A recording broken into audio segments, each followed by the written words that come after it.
Chegou o pão de queijo aí, pastor. Ele perguntou se Deus sabia que aconteceria o pecado inicial ou se ele sabia da possibilidade disso. A gente conversou sobre isso. Já tratamos disso, mas eu posso dar mais uma palhinha.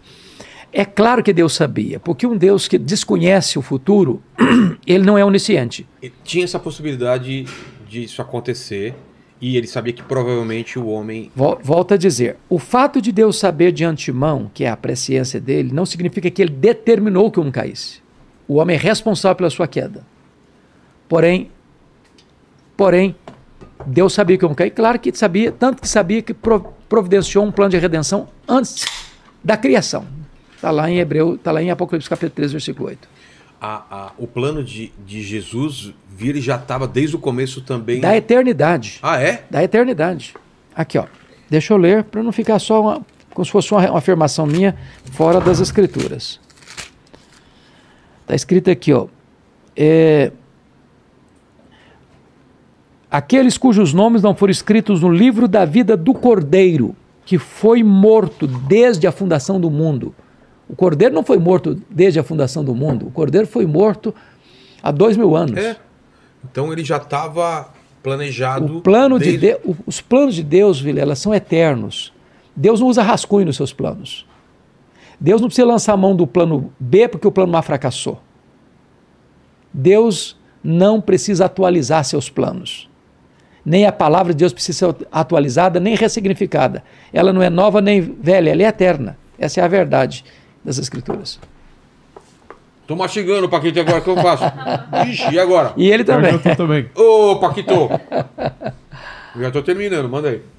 Ó, também sobre isso, o Wanderson Pontes, ele perguntou aqui, na sua opinião, você consegue enxergar que após o pecado da desobediência no Éden, Eva ficou grávida e que ali existem duas sementes, onde Deus fala em Gênesis 3,15? Essa é a pergunta, né? Aí ele falou, eu vejo duas sementes, uma de Adão e outra da serpente. Como assim? Entendeu, pastor? Eu acho que eu mais ou menos entendi. Como que é? A pergunta não está bem clara. Porque... Mas eu acho que eu vou entender o que ele está falando. É que na Bíblia diz em Gênesis, né, que ali no Éden, a partir do pecado inicial, cita que existiriam duas sementes, né? E aí ele perguntou se ele acredita que as sementes seriam de Adão e Eva, que ele disse que na visão dele, na interpretação dele, as sementes são de Adão e outra da serpente, né? Como se fosse uma semente do bem, uma do mal. Eu vou explicar, eu vou clarear a pergunta para explicar. Eu vou ler o texto de onde ele está tirando essa conclusão dele para esclarecer.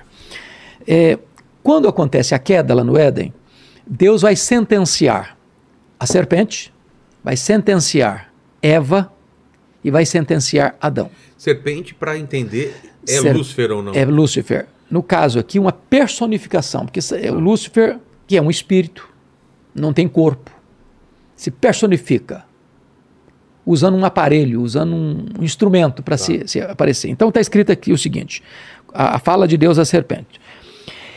Versículo 14 e 15. Então o Senhor Deus disse à serpente, visto que assim fizeste, maldita és entre todos os animais domésticos, e o és entre todos os animais selváticos. Rastejarás sobre o teu ventre e comerás pó todos os dias da tua vida. Porém, inimizade entre ti, ou seja, entre a serpente e a mulher, entre a tua descendência, ou seja, a descendência da serpente, e o seu descendente. E o seu descendente, descendente da mulher. Este descendente da mulher te ferirá a cabeça. E tu, descendência da serpente, lhe ferirás o calcanhar. Então, o que está acontecendo aqui? Quem é o descendente da mulher? É Jesus. Ah, é? É. Quem esmagou a cabeça da serpente? Ah, tá. Jesus. Exato. Então, nós teríamos a partir daí, então, duas linhas, duas gerações. A geração descendente da serpente, que não é demônios, não. São seres humanos caídos. E você vai ver isso materializando em duas gerações, a descendência, a geração de Caim e a geração de Sete. E aí depois você vai ver lá em Gênesis, que é o casamento interracial entre os descendentes corrompidos de Caim e os descendentes da geração piedosa de Sete vão se casar e a terra vai se corromper. A ponto de Deus olhar e não ver ninguém, exceto um homem, chamado Noé. E Deus, então, exerce o seu juízo na história. Então, o descendente da serpente são todos aqueles que se opõem a Deus, se opõem ao projeto de Deus. E o descendente da mulher que vai esmagar o cabeça da serpente vem dessa linhagem santa por meio de Sete. E depois você vai perceber de Abraão. Mas não é contaminada também em algum momento essa Sim, linhagem? é contaminada no sentido de pecado, todo Exato. pecado. Mas a descendência que vai andar com Deus, vai se tornar povo de Deus, vai ser separado por Deus.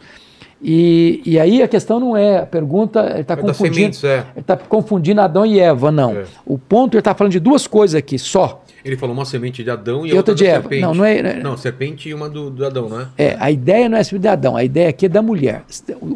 O semente da mulher, o descendente da mulher aqui, está falando de Cristo.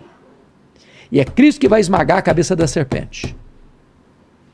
E o descendente da mulher, ou seja, essas duas gerações. Mas ele esmaga no Sim. Apocalipse ou na cruz. crucificação? Ah, é? Na cruz. Quando Cristo morreu na cruz. Eu vou ler para você. Tá. Não é um termo literal de esmagar assim com a serpente, mas é o que a Bíblia vai mencionar que Cristo vai fazer na cruz do Calvário. Está em Colossenses 2.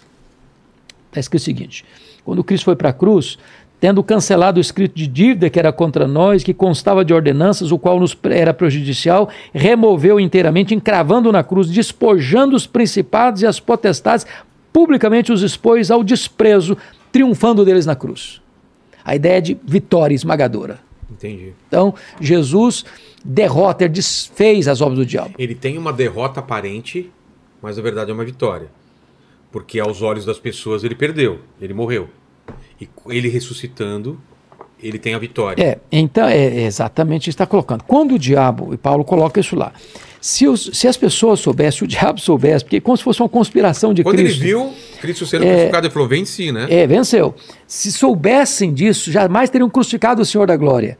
Porque Exato, porque crucificando, parecia que estava levando a uma vitória retumbante. exato, E, na verdade, deu tudo errado, né? quando Jesus entrou na morte, arrancou o aguilhão da morte, matou a morte e ressurgiu, inaugurando a imortalidade. E na cruz, então, Jesus esmaga a cabeça da serpente. Porque a nossa redenção, ela é conquistada na cruz. E isso é um ato maravilhoso, porque a cruz, Deus exerce ali duas coisas muito importantes. A cruz é o exemplo máximo do amor de Deus, e a cruz é o exemplo máximo da justiça de Deus. Por que Jesus morreu na cruz? Será que ele morreu porque sucumbiu diante do poder de Roma? Porque ele sucumbiu à estratégia do Sinédrio? Porque foi traído por Judas, negado por Pedro? Porque Pilatos covardemente o condenou, apesar de estar ciente da sua inocência? Por que ele morreu na cruz? A Bíblia diz que ele morreu na cruz porque o Pai o entregou por amor.